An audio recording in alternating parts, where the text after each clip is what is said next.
గారు చెప్తున్నారు కూడా, కానీ ఎవరూ పాటించడం లేదు. కందుకూరులో ఎక్కడ చెత్త అక్కడ పేరుకోపోయింది.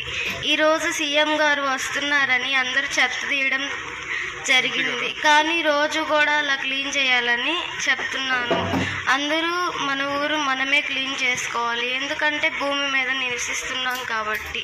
భూమి అనేది త్వరలో అంతరించిపోతుంది ఇలా ఉంటే. ఎందుకంటే సైన్స్ వాళ్ళు రీసెర్చ్ చేసి మాకు ఐటీసీ వాళ్ళు వచ్చి చెప్పడం జరిగింది, భూమి అంతా కూడా ప్లాస్టిక్తో కలుషితం అయిపోతుంది. అది ఆపాలని అనుకుంటున్నాను.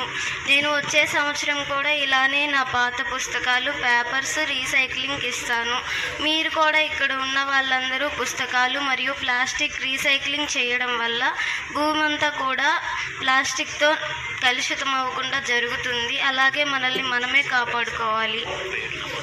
ధన్యవాదాలు. ఓకే అమ్మ, గుడ్. నీకేంటమ్మా స్ఫూర్తి ఎట్లా వచ్చిందా మనకి? ఇది నీకు ఎట్లా ఆలోచన ఎట్లా వచ్చింది? ఎందుకంటే ఇప్పుడు ఎవరు చెప్పారు, ఎట్లా ఆలోచన వచ్చింది? వాళ్ళకు కూడా ఒక మెసేజ్ ఇస్తే అందరు కూడా రాష్ట్రంలో అందరూ ఆలోచిస్తారు. నారాయణ ఒలింపియాడ్ స్కూల్లో చదువుతున్నాను సార్ నేను ఇక్కడ కందుకూరులో. ఓకే. అక్కడ నవంబర్ నెలలో ఐటీసీ వాళ్ళు వచ్చి వావ్ ప్రాజెక్ట్ను